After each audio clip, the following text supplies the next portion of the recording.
My name is Colin Craig. I'm from Charlottetown, Prince Edward Island, and I'm a severe hemophiliac, less than 1%.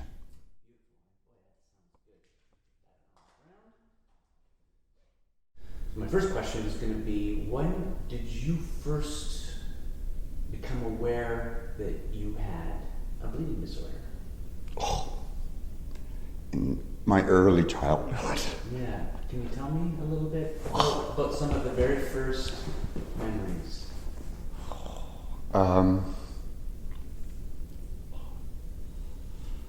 First memories, lying in a hospital bed, I guess, and then waking up to somebody not your mom. Waking up to somebody who's not your mom or your dad. That was your life.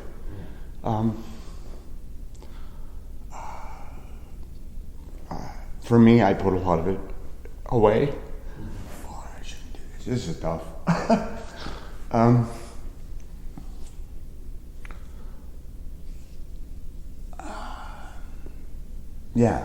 Being in the hospital, being in pain, and people really not knowing.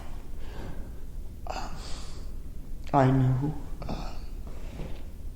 back early in my childhood that if I didn't get a hold of this myself, that I would never survive. I knew, kids hear things. And, I can remember listening to doctors, and they knew less than I did. And these are the people that you count on. And as a kid, I'm going, this is, if I don't do this myself, think bad things are going to happen.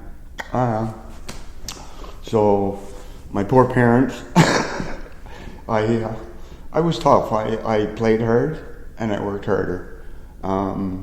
Everything you do in life, I believe, has a consequence, whether it happens at the time or down the road. In my life, I chose. I knew what the consequences were. Some were not great, but I did them anyway. If you don't know, you don't try. And that was me. I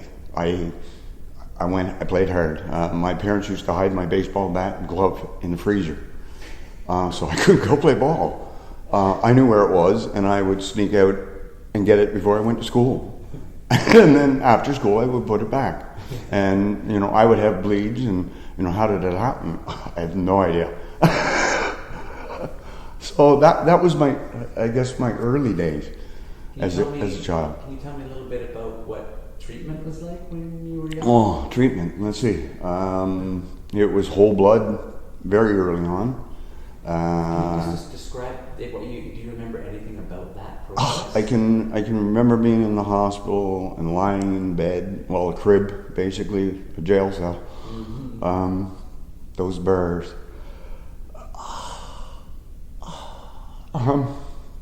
You have to excuse me.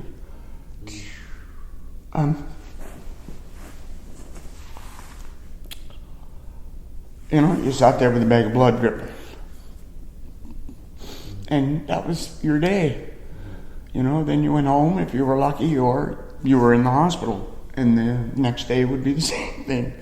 Many of us that treat today, our treatments are very quick. How long, when you say that was your day, how long did you remember that? I can remember hours lying there, and it would take to get a bag of blood into you, the best part of it, so they couldn't overload you. It wouldn't do any good. It was a compromise, and made everybody feel good, like something was being done. As the recipient, I knew it didn't do any good, but as a kid, you're not gonna argue with a doctor. So if it didn't do any good, how did the bleeds resolve?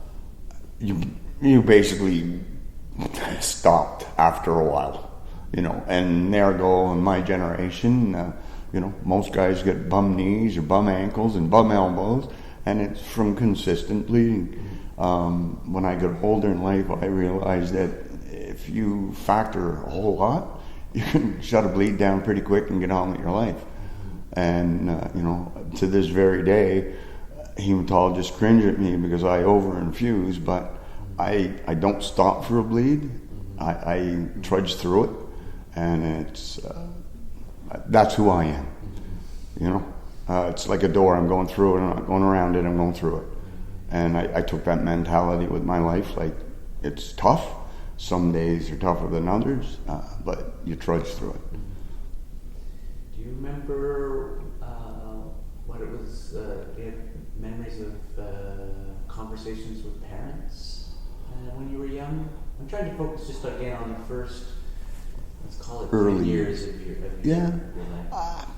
My dad started the first chapter on PEI with the Hemophiliac Society when I was born. They had a son who had died of a bleeding dyscrasia, and when I was born, I was flown to Boston, and diagnosed with hemophilia. And back then it was, okay, now what?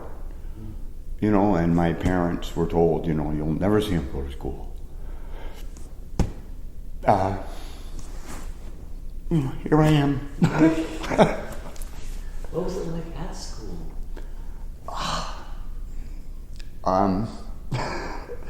School was early on was you were locked down. Even at school, the teachers were scared. If you got a nosebleed, I can remember them calling an ambulance, and I would be sitting there going, "I'll be fine. Just give me some Kleenex, and I'll be back in a while." And the next thing, the ambulance is there rushing, going to take you to the hospital. That's what it was like for me growing up, going to school. And what was the Kleenex for? Stop the nosebleed. I just put it on my nose and stop the nosebleed, But it was panic for everyone. For my parents who lost a son, every time I got a bleed, it's like, okay, is this it? Yeah. What were your joints that you bled into most when you were young? I bled everywhere, and I still do. Again, I'm not of the norm. I never had a target joint. I bled everywhere. I've had bleeds in every joint in my body. Yeah. Yeah. Do you remember here's a question.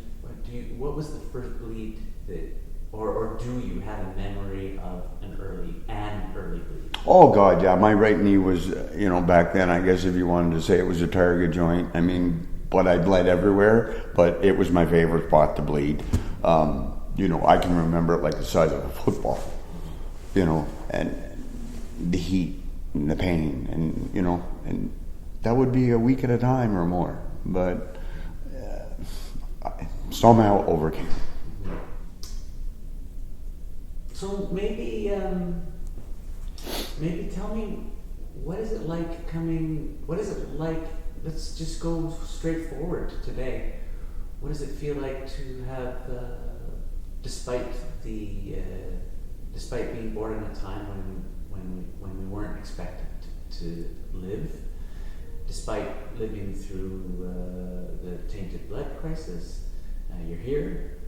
What's right here? An aging with a bleeding disorder Retraite. What is that like? We should be proud. We really should. All of us have a different story, but same story. It's amazing, I can say this from my own, what I've gone through, that, God above kept me here. I shouldn't be here. The last 5 years of my life have been nothing but hell. But I'm here. For what reason, I don't know, but I'm here. If you had something, Wendy's going to do something later today about a letter to our 20-year-old self. If you wanted to talk to your 5-year-old self, what would you tell him? Don't change a thing. Do what you do. Again, in my life, I've accomplished many things. Staying alive is one. You know, we've beaten the odds. Like, we've beaten the odds that are greater than winning the lottery. The tainted blood, you know, I know a lot of people not here today. What do you say? I spent 20 years of my life in law enforcement. You know, I became a policeman and a grunt on the street. Most able-bodied people wouldn't do it or be able to. I did it for 20 years until the 80s hit, and my life changed forever.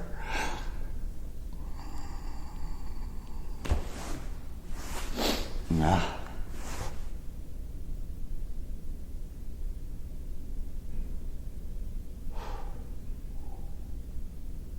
And then to boot, I have a daughter that is a severe hemophilia. Yeah, I heard that at lunch. It's not often you hear about a young woman or a woman at all with a severe factor VIII deficiency. Yeah. Do you have any? Tell me about that. How'd you manage that? Oh, good old Dad! I told you I was very different. My first daughter was born. There was no problems. My second daughter was born, and at 3 months old, she was very cranky. So we figured she was colicky or something, and my wife had her in the tub, and there was a big welt in the back of her hand. And she called me in, and I looked at it, and I went, "Get her dressed. We're going to merge." I said, "She's got a hemophilia."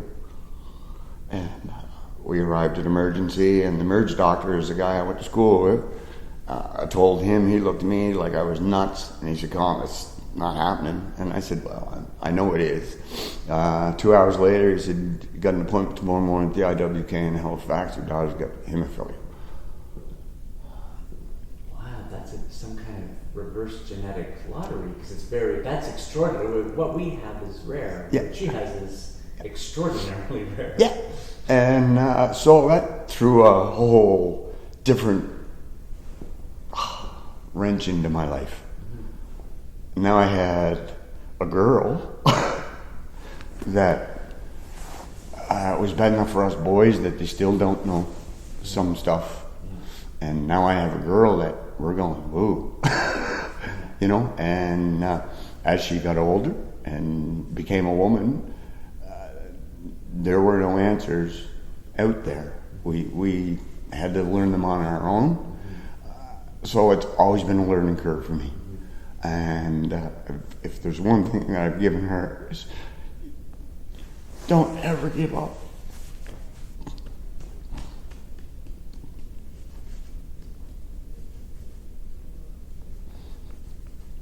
Yeah.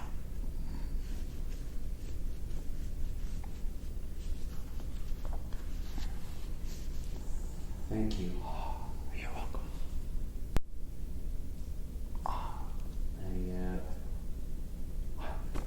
I'm going to turn this off now, just because we're going to try and keep these interviews a little shorter, but I want you to take your time.